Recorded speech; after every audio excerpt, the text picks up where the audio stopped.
another episode of the William Branham Historical Research Podcast. I'm your host, John Collins, the author and founder of William Branham Historical Research at william-branham.org, and with me I have my co-host, researcher, minister, and friend, Charles Paisley, the founder of ChristianGospelChurch.org. Together, we're examining the history and the intersections in history between William Branham and other key figures that either influenced or were influenced by the post-World War II healing revivals. Charles, last episode was so much work to put all of that together that honestly it kind of felt like taking a bit of a break for this episode, but we're introducing one of the more interesting figures into our series now, and this episode will, quite frankly, it's going to be far more interesting than even the last one for a lot of people, just because of the name that we're about to drop. But we have, if you combine all of the research over time for this one figure, it by far exceeds what we put into last week. So the sum of all of the research is, I guess, heavier if you would put it into a balance scale. But I'm so excited to get into this one. I've actually been just waiting to get to this point so that we can introduce this guy.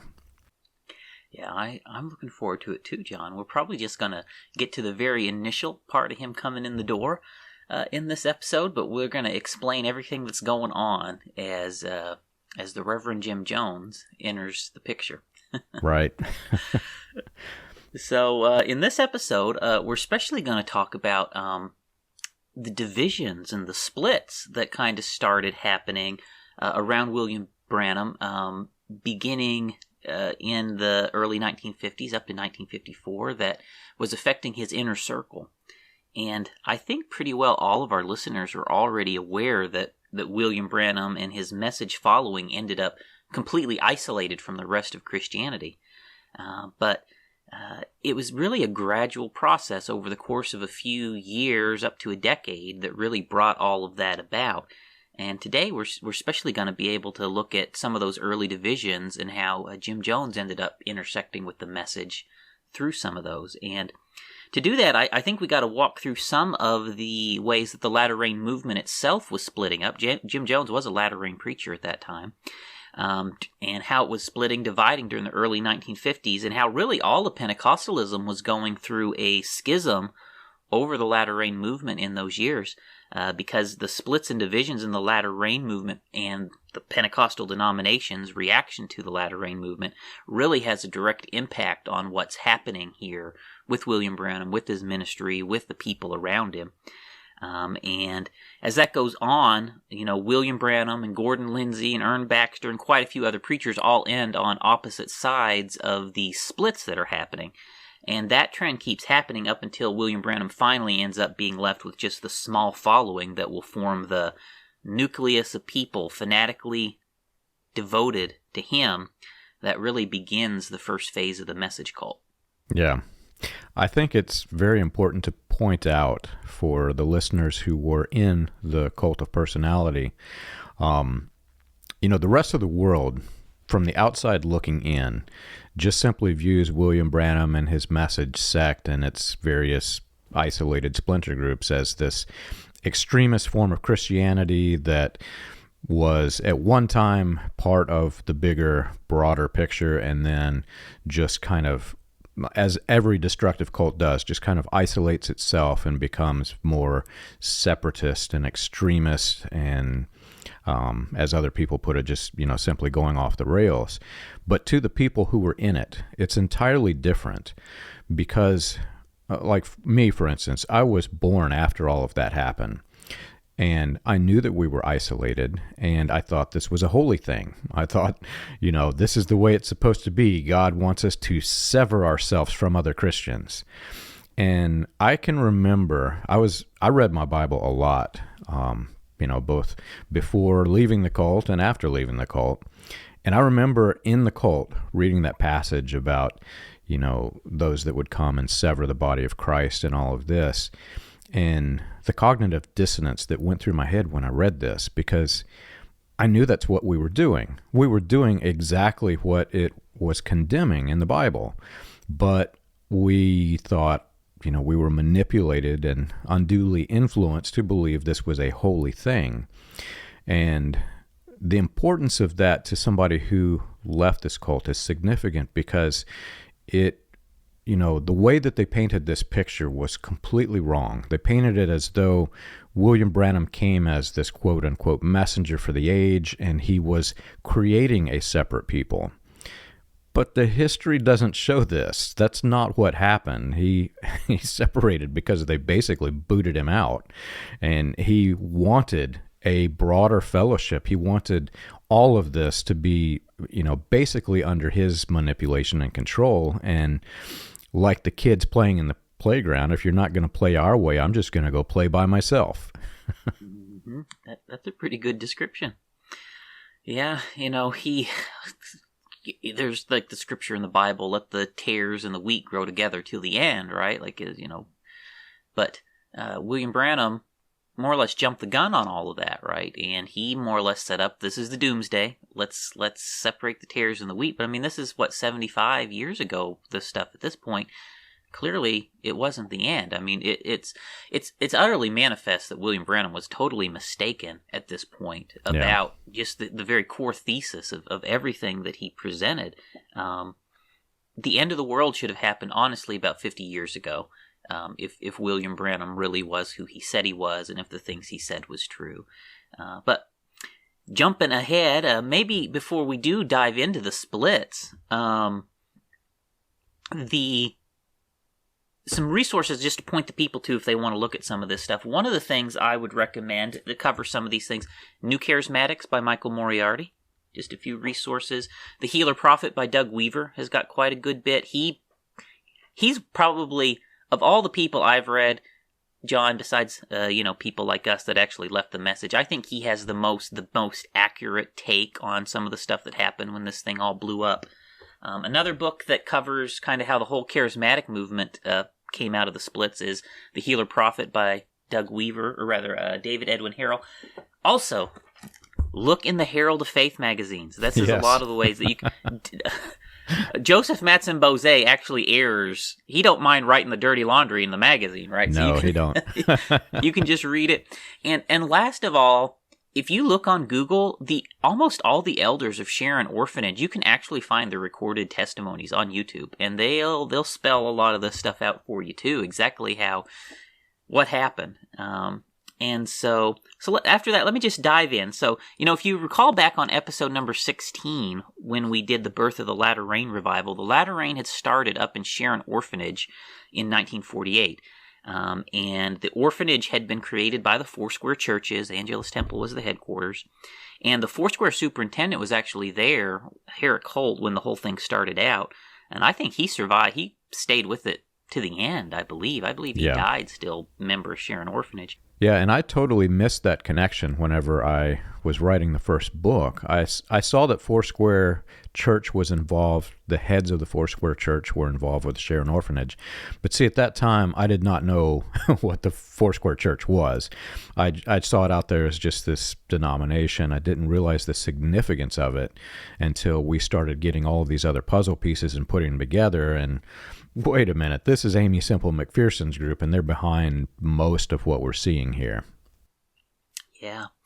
And George Houghton, who they made the leader of the orphanage there, he had previously been in Pentecostal Assemblies before he came over to the Foursquare guys, but he was running the orphanage there and more or less the leader of that movement. And they started praying and fasting, looking for and expecting God to replicate what they thought they had witnessed in William Branham's meeting. So the whole Latter Rain revival started off as a group of people wanting to emulate what they saw William Branham doing, right? Like that really was the basis of the movement. What they saw William Branham doing, they wanted to do that themselves, right? And so William Branham is central to the Latter Rain movement, and he's a hero to it. He's a godfather to it in a lot of ways. And very early on, two key churches, we've mentioned this stuff before, joined that movement: the Chicago Church, the Philadelphia Church in Chicago, Joseph Mattsson-Boze's church, and the Bethesda Missionary Temple in Detroit, which was Myrtle Beale's church. And those two churches ended up becoming really the most important early hubs of the latter rain message up through the 1950s. And over time, their two churches really ended up totally eclipsing Sharon Orphanage in importance to the latter rain movement, and they became the largest, most influential churches in the movement during the 50s. And as that's going on, there's a series of splits and divisions happening in early latter rain, and I think we need to explain just a few of those, especially the ones that directly relate to William Branham. So maybe we can jump into that next. Yeah, and it's also key to point out that as this thing was splitting, it was also growing, which is, It's very complicated to understand that, right? Within the Assemblies of God, which, quite frankly, I believe the Assemblies are the one who started the main split that just shattered the whole thing. But Indiana itself became a rogue state in the Assemblies under the leadership of Roy Weed. Roy Weed was in the message. He was a message minister. He was also Assemblies of God minister. And a key point to understand is when we say the word the message, today it refers to William Branham's cult of personality. Back then, and even as we found out this week, as late as 1965, the phrase suggested that it was the movement, the latter rain, which included the latter rain, included the voice of healing. It was a message that encompassed all of these ministries, not just William Branham. We have Demas Shakarian and some other people on recording saying we support the message, and they weren't in the cult of personality. They were in this broader scope of people. Right, that broader latter rain umbrella group. Even Kenneth Hagin was prophesying about the message and promoting the message, right? It was a much broader thing, back at this point. And with all those other groups, apparently their terminology changed a lot over the years, whereas the message that we come from held on to a lot more of that original terminology. Yeah. So one division I definitely want to point out to everybody that happened in latter rain occurred in 1951, or started in 1951 anyway, and it was actually pretty big, and it explains a lot of how they got so many splinter groups. So George Houghton was trying very hard to implement the fivefold ministry ideas at North Battleford. And the fivefold ministry teachings, as you go and you listen to all the testimonies and look at it all, that really was George Houghton's baby. When latter rain was cooked up, George Houghton is the one who put fivefold ministry into the pot. That was his baby in all of those doctrines that latter rain cooked up. And as he's putting that into motion and trying to implement it, he actually starts telling the other churches that they need to submit to him as an apostle. Wow. And look to Sharon Orphanage more or less as the leaders in the movement. And he would confront the other preachers directly, John. He would confront them, tell them to their face, you need to submit to my authority as an apostle. And he was very direct about doing that. And things became very authoritarian very quickly. And in 1951, he did that to Myrtle Beale. And he confronted her, told her she needed to submit to North Battleford. But like quite a few other preachers that George Houghton did that to, Myrtle Beale said, no thank you. And so then she broke away from Sharon Orphanage, right? And at that same time, A.W. Rasmussen ends up going back to the Chicago church with Boze, the Independent Assemblies of God. And you see at this point, as George Houghton is attempting to enforce and implement these fivefold ministry teachings, that it actually backfires pretty badly, and it creates a lot of competing factions at that point, where everyone will say, no, I'm the apostle and you need to listen to me. No, I'm the prophet and you need to listen to me. And so really the first big division in latter rain, it was not so much about doctrine, but really it was more about who's going to be in charge. Yeah. And Myrtle Beale and Joseph Mattsson-Boze's church both emerge as important and influential centers as you come through those divisions and splits. Yeah. And I've been in contact with historians from different splinters of this, and what's really interesting, Charles, is that each splinter group believes that they are the true splinter group. Yes. They believe that they have the message. They believe that everybody else went off the rails, and they stayed true to Christianity. Every single one of them William Branham's group. I'm going to go ahead and get this out of my mouth because it's going to come out before this episode is over. Every time I see the name Myrtle Beale, she was called Ma Beale, I always think of DuckTales Ma Beagle. So I'm going to say it, get it out of my mouth. Now you realize if I fumble my words, Ma Beagle, I'm talking about Myrtle Beale. I'm the opposite. I think Myrtle Beach. Myrtle Beach, yeah.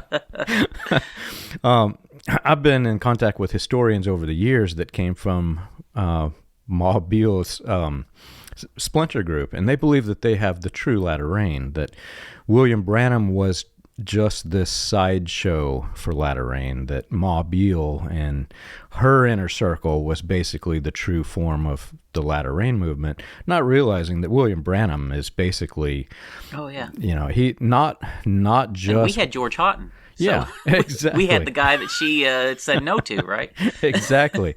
William Branham was, he was one of two catalysts if you look at the historian's view of latter rain. But if you study the history behind how it grew, he was far more than just a catalyst. You know what I mean?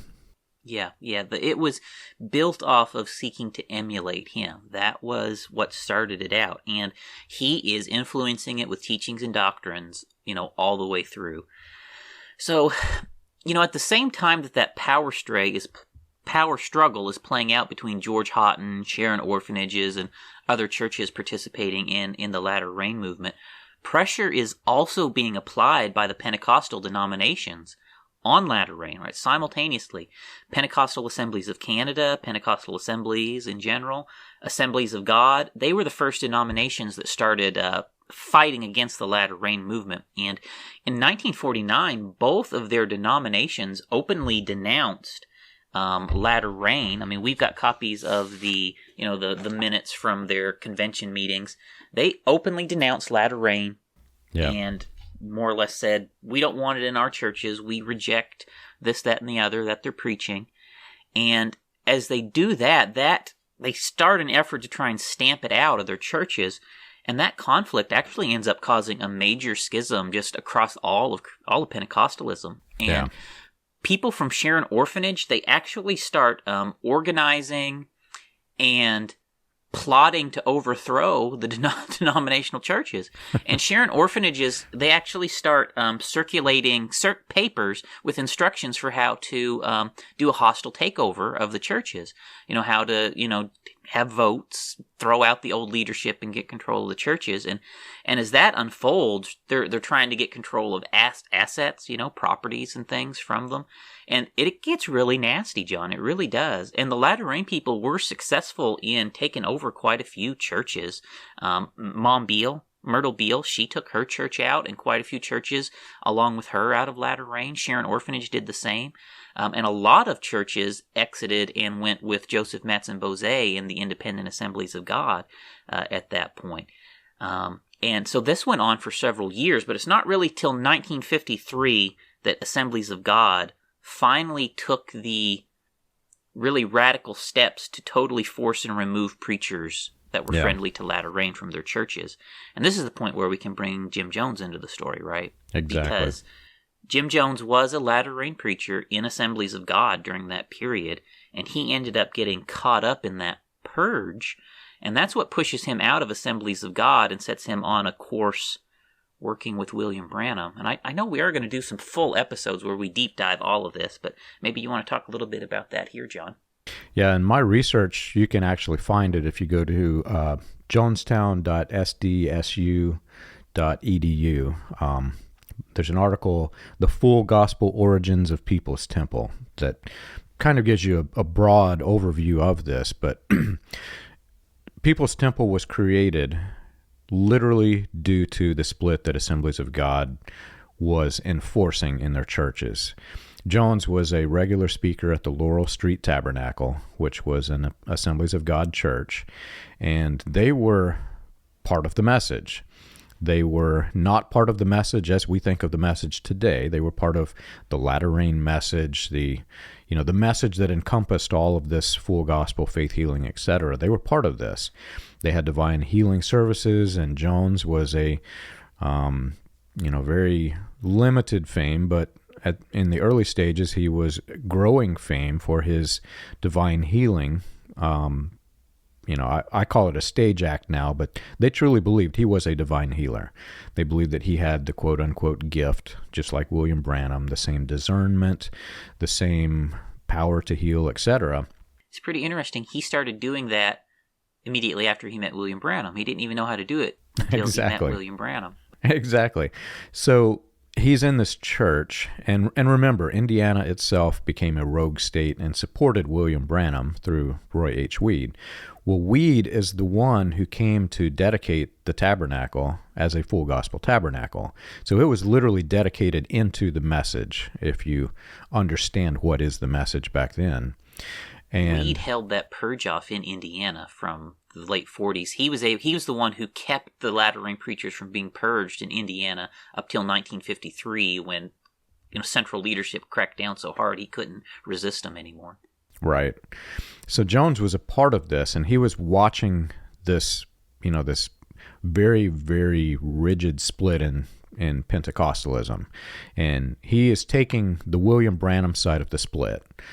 He and the rest of the church basically took the William Branham side of the split. Well, the Assemblies of God came in and overthrew all the leadership and basically planted somebody in the church who was going to try and transition that church away from the message. Well, Jones and a few people who were with him at that church form what was called, I believe it was Wings of Deliverance, and then that transitioned into People's Temple, and he joined the message, but he joined on the independent Assemblies of God side of the split. That's the side that went with William Branham. And the church there was originally called People's Temple Full Gospel. Right. Right. He advertised he was People's Temple Full Gospel, which was not the first full gospel church he was member of, which I look forward to getting into when we deep dive some of this stuff as well, John. Right. So, yeah. So I know that is super interesting stuff, John. I mean, it blew my mind when I really grasped how deeply Jim Jones had been connected to the message. Our pastor had actually told us he was in the message years and years ago. So I had always known, more or less, that he had been in the message. For decades. I'd known he was in the message, but I didn't realize how he became a pretty close confidant and worker with William Branham for a period of time. So it's a big deal. When we escaped the cult in January of 2012, we started going to trying out different local churches. And one of the churches we tried out, actually, most of the churches we tried out had former members of the Message sect. And one of them had some people who were involved with the local city government. And they informed me that there was a time in which my grandfather and several other key figures in the Message fought very hard to keep a certain book out of the Jeffersonville local library. And that's The Raven, which is by far the most authoritative book on Jim Jones. It mentions William Branham, and it mentions Jones's involvement with Branham. And I don't think, when they wrote that book, I don't think they had the depth of research that we have now about it, but they knew enough to know that Jones was inspired by Branham and held basically William Branham launched Jim Jones's ministry into fame at the Cadle Tabernacle. So the key figures in what became the Message cult of personality fought to keep the Message of Latter Rain book of history out of the local libraries. Yeah. So I think there's another important division that we should talk about too, as we're looking at these latter rain splits. And the second one is important because it's the split that will lead to the shepherding movement, and Ern Baxter's actually the one who instigated this split. Yeah. I think we need to share just a little bit on this one. There's no way we can cover every split in the but the ones that relate to William Branham and produce the central branches of latter rain, I think we definitely got to mention. And so anyways, Ern Baxter, this started out, he went up to the Sharon Orphanage and he met with the leaders there and he aired some issues he had with them. And a man named James Watt was one of the original elders. There were 7 elders there that was leading at North Battleford from the start of the revival. And James Watt really was in love with latter rain. Like, you can listen to his testimonies. That man was obsessed with latter rain till the day he died. But he had some reservations about the manifested sons of God teachings. And Ern Baxter encouraged him and influenced him, actually, to break off from Sharon Orphanage over that. And as that happened, he left Sharon Orphanage. He went to Minnesota at first and pastored a church there. But as time goes on, Ern Baxter and him developed a stronger and stronger relationship, and he actually ends up introducing Jim Watt to Derek Prince. And Derek Prince was pastoring a church in Seattle at the time. And James Watt goes over to Derek Prince's church, which was called Broadway Tabernacle in Seattle, and they started working together. And I think it's worth pointing out, too, that Derek Prince was participating in William Branham's revivals at the time, as that stuff was going on. And a large part of what Derek Prince preached and taught, he learned during those years. He learned from Jim Watt, and he learned during his time participating with William Branham, right? That is really when the core of his beliefs came together, was when he started working with these latter rain figures. Deeply influenced man by latter rain, Derek Prince was. He just ended up in a different latter rain faction than William Branham. But that Seattle church that Derek Prince was pastoring, it ended up turning into the Assembly of the Body of Christ after he left. And they spread through multiple states, multiple branches of their church, and they were even part of the shepherding movement for a while. But as that whole thing was coming together, Ern Baxter is working very closely with James Watts, Derek Prince, and between the three of them, they formalized the teachings that would ultimately become the shepherding movement there in that Seattle church. Ern Baxter, he was from Vancouver. He had a church in Vancouver, but the Seattle church seems to be the spot where they were pioneering this stuff. And basically, they built that whole church from the ground up based purely on Jim Watt's take on the latter rain teachings. And they produced a whole lot of literature and study materials there that ended up being used in the early days of the shepherding movement. And Derek Prince and Jim Watts were the author of most of that. And now we know quite a bit about that Seattle church, too, through testimony of people who went there. For example, we know that Seattle church taught the fully racial version of serpent seed, at least up into the 1970s. We don't have any evidence that Derek Prince himself taught it, but other preachers at that church definitely was teaching it. And the Assembly of the Body of Christ, they're still in the news, John. They're still around. They turned into a really horrendous cult. And like just about 6 months ago, here's one news article. 3 of their pastors were arrested for raping children. Wow. July 2022. And this stuff, like you read these articles, there's all kinds of other things you can look at. This stuff was going on all the way back to the 70s, these cases were. So all the way back there, and this stuff was going on from nearly the beginning of this stuff, right? And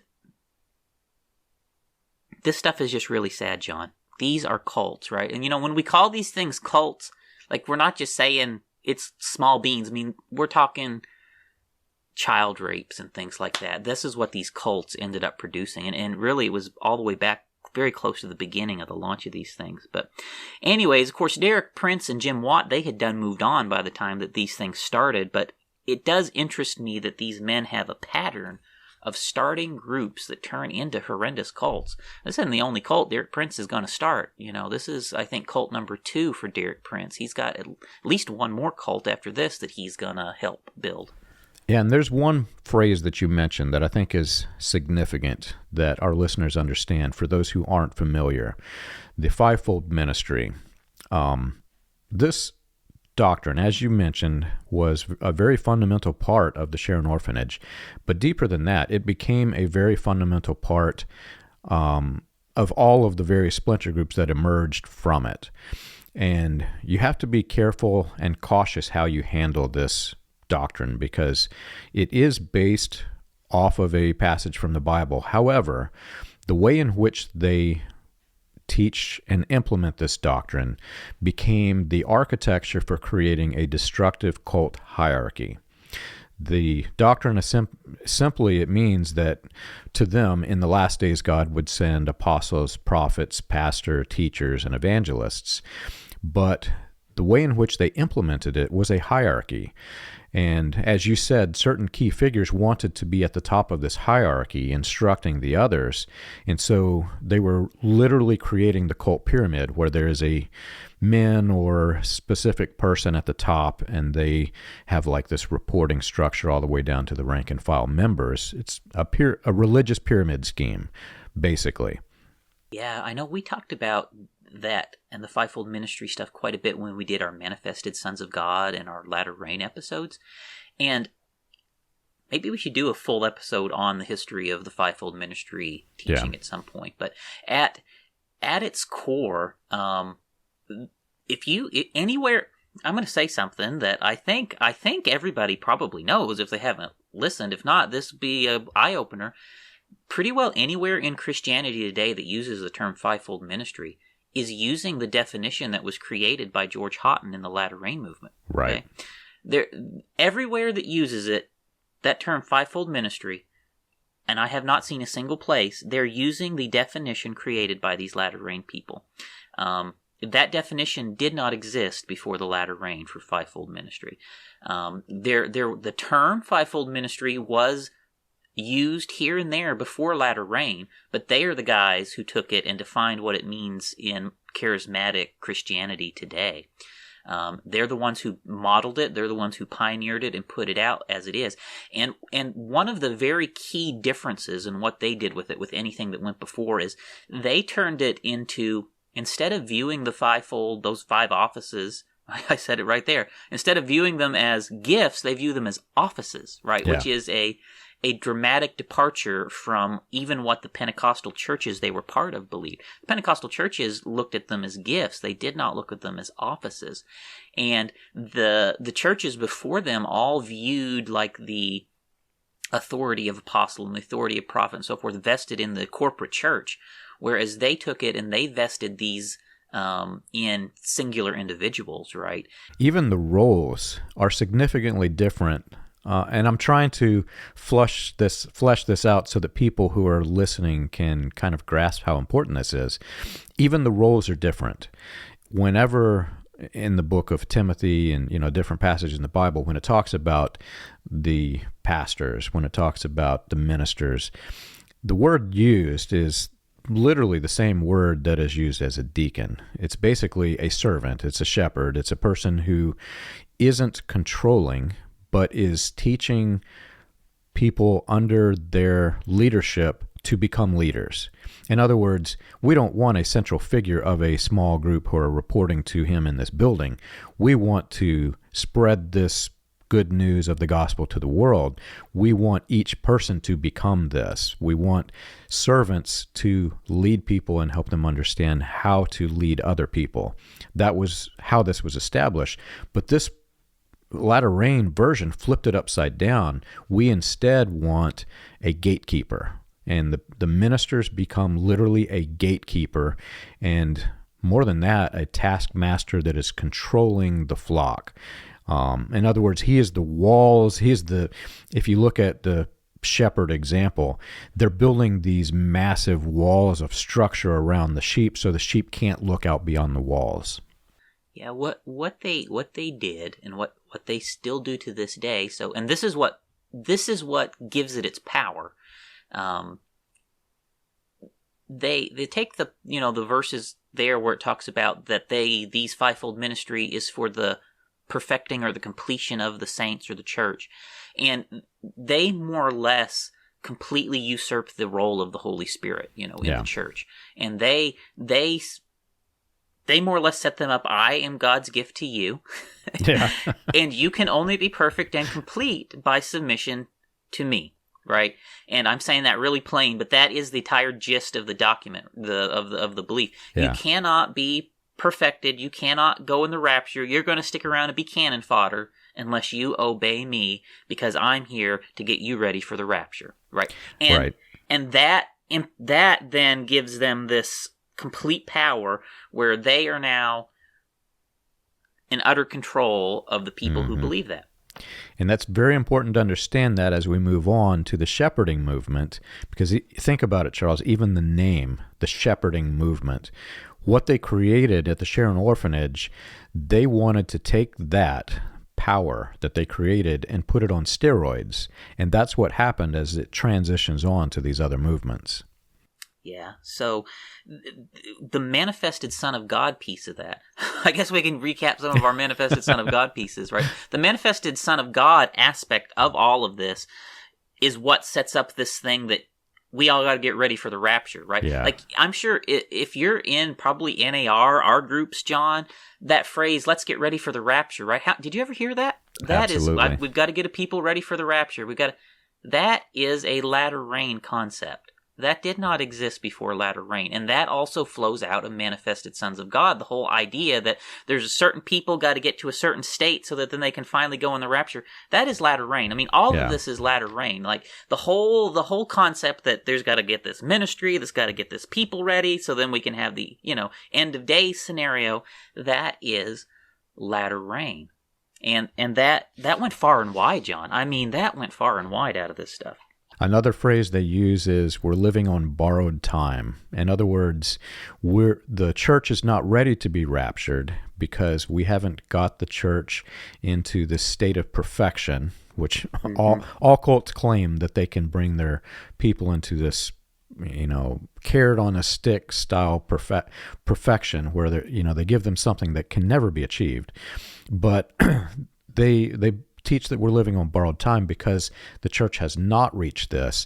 So we have to perfect ourselves so that Jesus will come instead of we're looking forward to the return of Jesus Christ. Yeah. I think if I keep going, I'm going to end up preaching a sermon. So kind of dialing it back to Ern Baxter and this stuff. So anyways, looking at this latter rain splinter group, I pointed this one out with Derek Prince, with Jim Watts, with Ern Baxter, because Ern Baxter was very involved with these guys at that time, and this is happening at the same time as his relationship with William Branham was starting to deteriorate, that he kind of diverges off on this path. And by 1955, Ern Baxter and William Branham have totally turned on each other, right? Ern Baxter stopped showing up at the revival meetings he scheduled to preach at with William Branham, and they end up on opposite sides of one of the latter rain splits. And Ern Baxter, Jim Watt, Derek Prince, that little group that they've already started, and there's more than one church in that little group, but the Seattle church is where they're formulating the key stuff. That ends up producing the shepherding movement when you get a few more years beyond that. And it's arguably, John, I think the shepherding movement is arguably one of the main branches of the latter rain as well, because just like, the main message group, there's Sharon Orphanage elders, in the direct line of succession through to the shepherding movement as well. So, and as they break up, that's when William Branham starts spreading the rumor that Ern Baxter is a drunken womanizer. Yeah. And Ern Baxter starts hitting back, and I didn't get it off my shelf here, I should have, but Ern Baxter ends up, saying that William Branham's miracles were hit and miss, and that the percentage of people who was healed was embarrassingly low. That's a direct quote. And so they just start throwing all kinds of mud at each other as time goes on there. And that's really how this thing rolls, right? When they turn on each other, the mud flies, right? Yeah. For the NAR researchers that are listening, a good way to think of this is if you take the original message, the original thing that existed that William Branham was the leader of, it produced children, and two of those main children, the shepherding movement and the main Branham sect, they're brother and sister groups. The NAR becomes grandchildren of this. And it's not just that there are these two children. There are literally, I don't know how many have counted, Charles. There are probably hundreds at this point of different child groups that were emerging out of this thing that was at one time called the message, and it included latter rain and included the full gospel and included all of these other things as quote unquote the message. Yeah. So with those tensions going on in the background with Ern Baxter, the next really big thing I think we need to mention happens in 1953. So in 1953, the Assemblies of God actually breaks off the relationship with Voice of Healing. They cut them off financially, and they actually start boycotting the revivals in 1953. And it largely has to do with the latter rain influence that was still seeping into their churches through the Voice of Healing men like William Branham. And let me just read you a short quote here from Doug Weaver's book. This is on page 92 of this book. But he says in this book, with the censuring of its most powerful evangelist in 1953, the assemblies demonstrated clear opposition. Cooperation between the churches and the revivalists became rare. Indeed, disciplinary sanctions were threatened by the denominations if churches supported some of the radical evangelists. The revivalists defended their ministers and labeled the Pentecostal denominations as backslidden. Gordon Lindsay and Donald Gee worked diligently to effect reconciliation between the warring factions, but the breach proved irreconcilable. Right? So when this happens in 1953, the money stops flowing, John. It's not flowing nearly as freely as it had been, because prior to this, especially Assemblies of God and some of these others, they were the main sponsors for these revivals. And this is where Gordon Lindsay starts to have his conflict with William Branham. Gordon Lindsay's trying to hold everything together. He's trying to keep Voice of Healing operating. But William Branham is one of these radical evangelists that's being targeted and being threatened by the denominations with sanctions. Yeah. And Gordon Lindsay here and the more moderate side of Voice of Healing evangelists, they start pressuring William Branham to distance himself from the latter rain. And the Voice of Healing Fellowship actually gives William Branham an ultimatum in December 1953. And you can actually read, William Branham's got personal accounts out on this. They give him an ultimatum that he needs to stop going around the latter rain groups. And you can actually read his account in Herald of Faith magazine. And this is the path that's going to end up creating the message cult, John. I think I've got the pictures of it here. Here is from Herald of Faith magazine. Here is the William Branham's own account of what happened, and how he was told that he couldn't go to Joseph Mattsson-Boze's church anymore by the Voice of Healing man. And Joseph Mattsson-Boze actually takes up his defense and starts publishing articles, basically ravaging and attacking the Voice of Healing people for, how dare you do this to William Branham? Yeah. How dare you?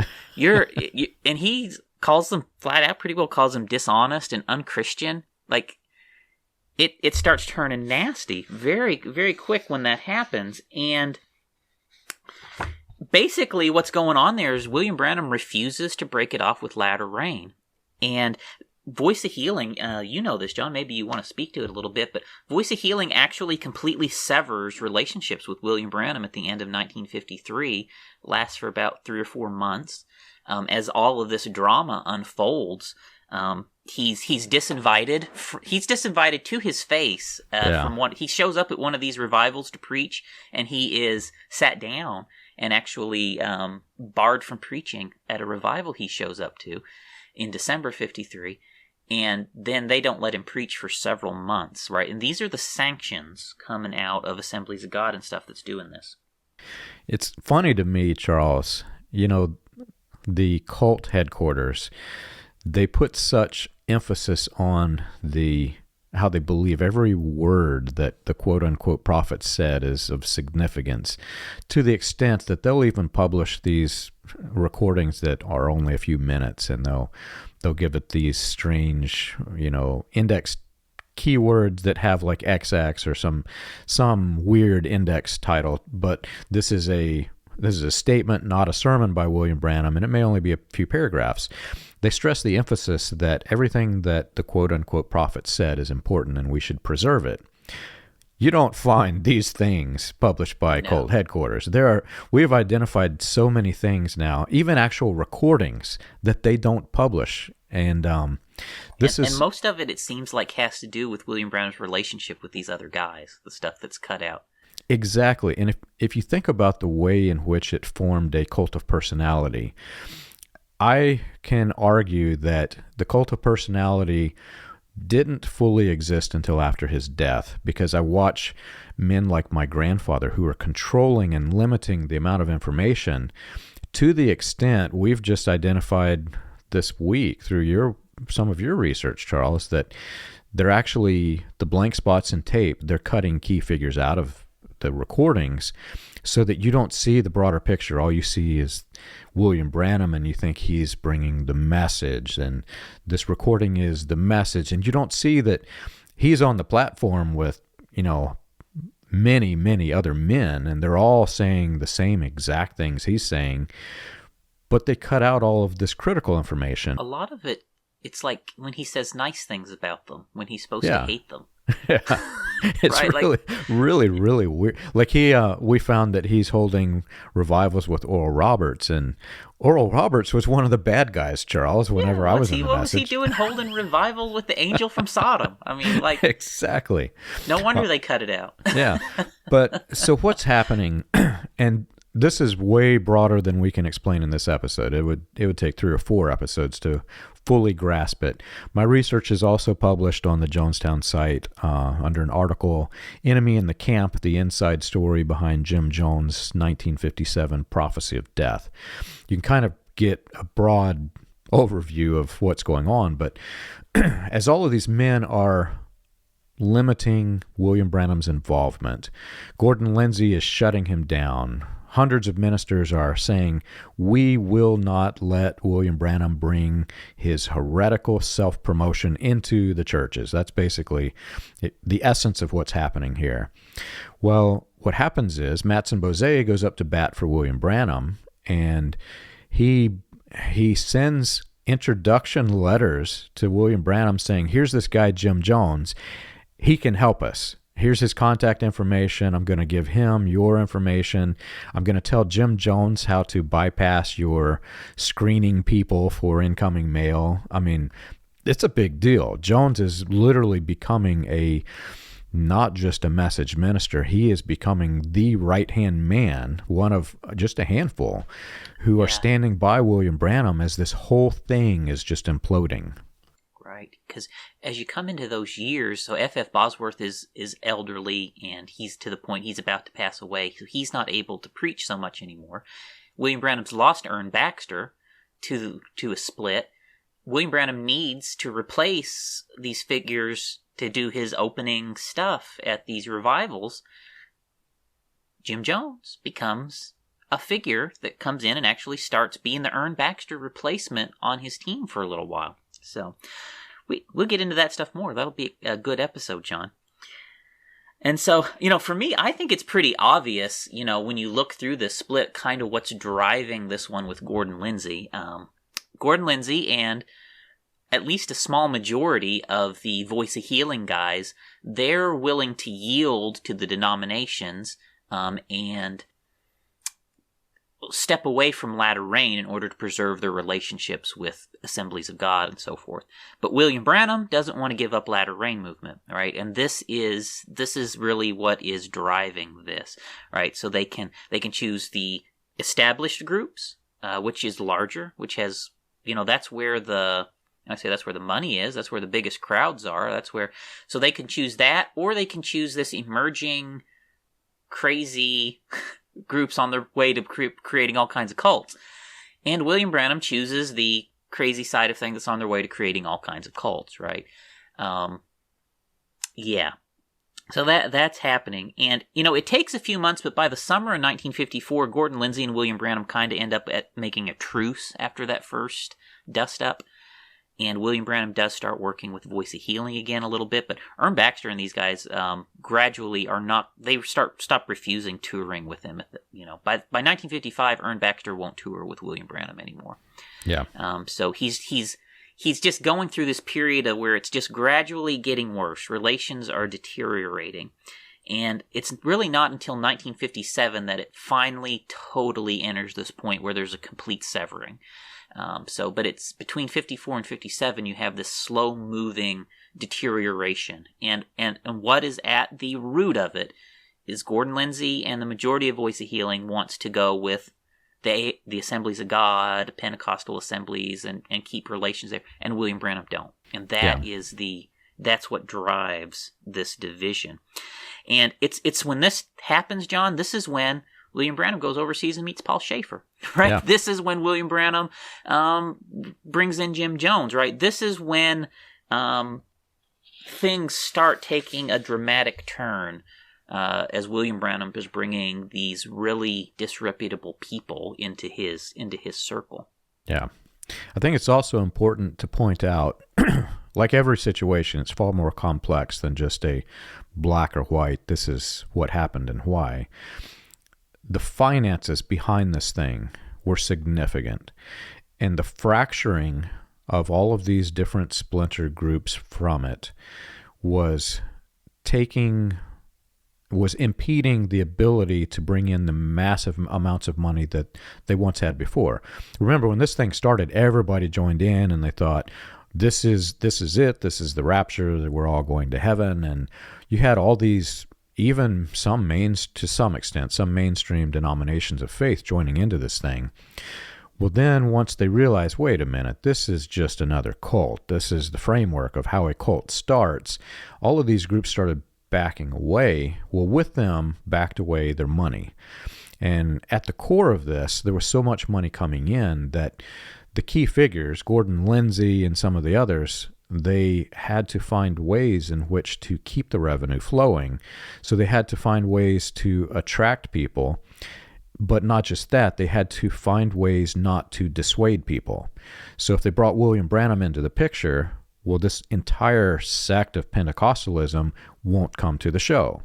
So they have to tell William Branham, you have to either control your mouth or we're going to control the money.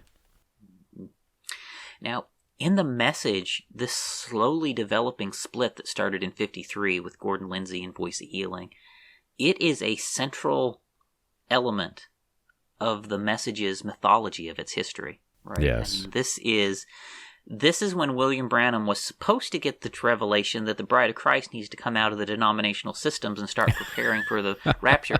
I could start, come out of her, my people, that ye be not partakers of her sins, right? Like, this is when William Branham supposedly got all of these revelations, right? Yeah. Which he was supposed to have had all along, and this was supposed to have been his plan all along. No, it was not, okay? Like, it's when all of these people start turning on him, right? Yeah. He's literally saying, come out of their group. They're not taking my side. Come be in my group. Don't play in their sandbox. I want to play with you in my sandbox. Yeah. And all of the people who lined up to oppose William Branham through those years, William Branham totally demonized them. The message totally demonizes these people for rejecting the messenger and the message. And the people who heard William Branham and obeyed his message and separated from the denominations, right? They became the elite. They became the true bride of Christ, right? And everyone who sided with the denominations, we believed, were cannon fodder for the tribulation, right? So this split that starts in 53 is critical to message thinking. Message, I'll use the word theology. Theology is evil. The message don't have theology, right? Right. Which, yeah, right, of course it does, right? They just don't like the word. But message thinking, this splits form the backbone of message thinking in a lot of ways. And contrary to what people say, William Branham actually invented this revelation to lead the denominations after the denominations turned on him, right? He wasn't leading his people out of the denominations. The denominations were pushing them out because they were nuts. Yeah. I mean, that's the truth. Yeah. William Branham didn't lead people out. The nuts were pushed out. Yeah. What's interesting, again, the cult has controlled this information. They've cut this stuff out of the recordings. We've got some of the live recordings that are not cut, and you've got these men who are in this, and they're calling this thing the message. Even in the late 60s, they're calling all of it the message. It's not just William Branham's cult of personality. It's Baptist. One of the shocking things for me was hearing Demas Shakarian, who's on the platform with William Branham, and he's got Derek Prince, he's got Kenneth Hagin, and they're talking about the message. And after William Branham speaks, they talk about a person who was saved under Billy Graham's ministry. And William Branham is there, he's with Oral Roberts, he's, Oral Roberts and Billy Graham were the bad guys, Charles. I know. But he's there, the and under this united presence, it's all the message. Billy Graham's, part of the salvation of the message. Yeah, something else. And you got to remember, as 1953 comes and the denominations start enforcing this purge, which again, it starts with Assemblies of God. It grows. I mean, by the time you get to the late 50s, every single significant Pentecostal denomination has banned William Branham, right? It just starts here in 53 with Assemblies of God. And this has happened. There has been multiple investigations by multiple of these denominations into William Branham at this point, right? And there have already been, at this point, significant failures of some of his Thus Saith the Lord prophecies, which all kinds of people know about. I mean, King George died, right? Okay? Do you think that the sane people didn't notice that? Right? They had to have noticed. Okay? There are people who have, common sense that are not under William Branham's, whatever. Yeah. And that's part of our loaded language, Charles. I think we've mentioned thus saith the Lord, and we use it as a verb when we say it. I think to the listeners who don't understand why we're using this as a verb, thus saith the Lord literally means that I am about to speak, but it's not my voice, it's not my mind speaking. God is channeling through me as God's prophet to you. So this is, what I'm about to say is God's word speaking. And yet they failed. Yeah. William Branham, when he would say that this is equal authority to the Bible, this is the word of God being spoken, right? It's supposed to be the voice of God. Yeah. And that's why voice of God recordings, right? It's supposed to be the voice of God when this happens, right? You channel through his humble prophet. But no, it's failing, right? And remember, 1953, this is right the same frame that he's going to say, and when I get to India, you're going to hear hundreds of thousands being saved. Didn't happen, right? Like, these prophecies are failing. And like that one, they've no doubt fundraised a boatload of money off of this "I'm going to India" prophecy. Yeah. And don't you think that these groups of people he was fundraising off of noticed that this stuff fell through? You know what the funniest part of this is, Charles? And I hold this back a lot, but I'm gonna let this out right now because I can't contain it.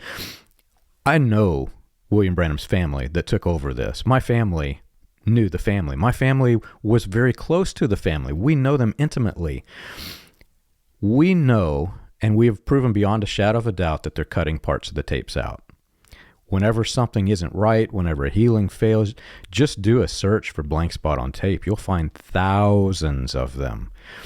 The family doesn't know or doesn't care enough to understand the things that William Branham said, because there are large sections of these quote-unquote "thus saith the Lord" that they've missed when they cut the tapes. They literally are not studying the tapes enough to know what to cut out when they cut it out. And that just boggles my mind. Yeah, it's something else, right? The way that the message looks at this is entirely the way that William Branham spun it to them, right? Like William Branham, never suggested these guys cut me off because I was associating with these really radical preachers that was producing all kinds of child molestation and stuff. And he was. The preachers around him were child molesters, okay? We'll get into that in other episodes. That didn't have nothing to do with it, according to the message, right? The fact that a bunch of people he's saying, "Thus saith the Lord" is healed is dying. Well, that didn't have nothing to do with it. The fact that he's given "Thus saith the Lord" prophecies and fundraising off of it, and the prophecies are failing, that didn't have nothing to do with it. It had to do with his divine revelation that everyone needs to separate from the denomination. What a load of hogwash, John. And I cannot believe that... I can't believe my grandparents fell for this junk. I mean, what in the world? And I can't say a whole lot because I sat there going along with it for my entire life until just recently. Yeah. But it's very difficult. Let me just read one account again out of Alfred Pohl's book, because this is a man who was a leader in the denominations that did the investigation that put him out. He helped organize the meetings. This was a big guy. This man was the missionary secretary of Pentecostal Assemblies. Okay, this was the highest ranking person in their denomination to work with William Branham. And so here's just one thing. This is the stuff the people in the denominations that were working with William Branham experienced. Let me read this one. He says, "Now several days later, this dear brother sat before me in our office, his heavy heart and his mind in turmoil. He had come nearly 200 miles to speak with me. But before he did, however, I already sensed what had probably happened. But in spite of this, his question still hit me hard. 'Brother Pohl,' he said, 'you were there beside my wife's bed the night that Brother Branham prayed for her and pronounced her healed?' 'Yes,' I replied, 'I was right there.' He went on, 'Can you tell me why it is that my wife, who was healed just a few days ago, is now in the grave?' My friends, I believe that was one of the hardest questions I was ever called upon to answer. My heart went out to this dear brother. I felt with him. But how could I answer? Should I tell him that his family's faith had failed? Yet his family was one highly regarded for their spirituality. Or on the other hand, should I tell him that perhaps Mr. Branham didn't have the gifts of healing and had deceived us all? To admit this would have reflected seriously upon the wisdom and integrity of our denominational leaders who had brought Mr. Branham to minister at our churches. Actually, I can't remember just what I told our dear brother, but I do know that I did some very serious thinking about all of this. This is what is happening in the minds of all kinds of these preachers after William Branham's revival meetings, because this kind of thing was happening all over the place. And as time goes on, as you come up here into 1953, and as these preachers start taking actions to sanction him, they have just cause to do it. William Branham is lying to people. He is deceiving people. And people are dying. People are dying.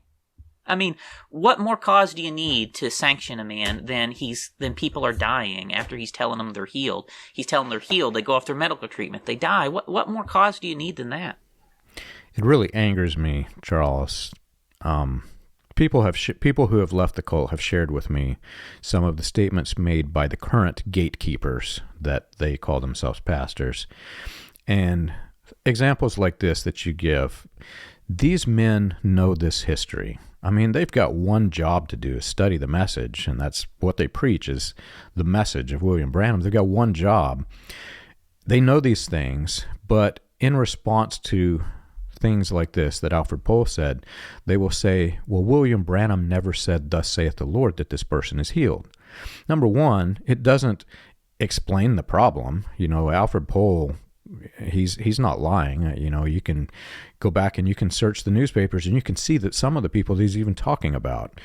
But worse than that, these men know that there are things that William Branham spoke the words, "Thus saith the Lord," and did fail. They know this, but they deflect. They say, well, this example that you're giving me is false because we don't have a recording of him saying, "Thus saith the Lord." Yet they're not telling that they do have recordings of other things that the man said that was false.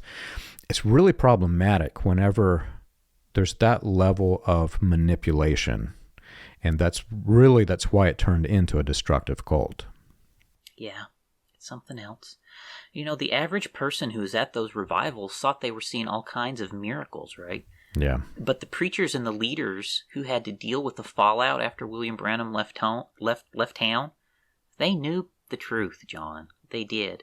And we found it in all kinds of books. I mean, we've read, at this point, we're at episode 32, we've read dozens of accounts of this point of times of this happening everywhere, on all of his tours, all over the place, right? And the reality was that these leaders who were in these denominations making these decisions were having to deal with explaining this to people. And you think about that too. They're doing it in a way that it doesn't expose themselves too as being bad guys, right? Because they're the ones who brought William Branham around, right?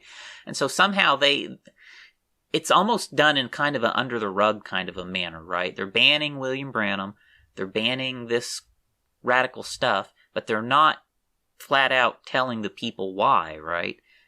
They go to, well, he's teaching aberrant doctrine.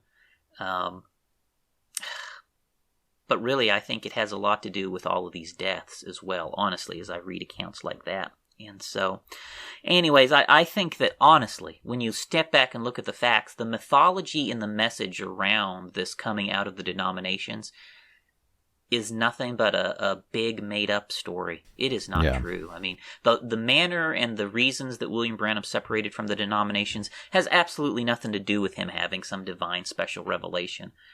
No. He wasn't even preaching that stuff then, really.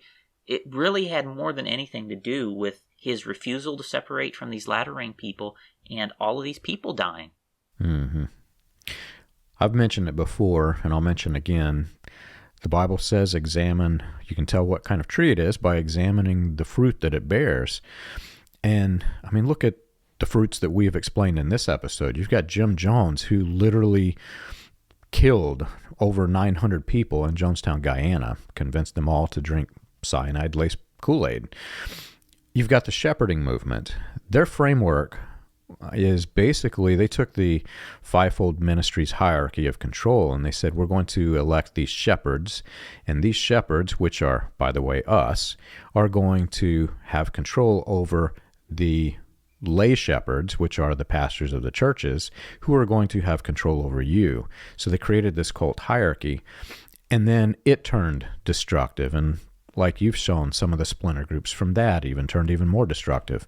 So you've got these spider webs of branches that came off of what William Branham created that became just as destructive, sometimes more destructive than what William Branham himself even was.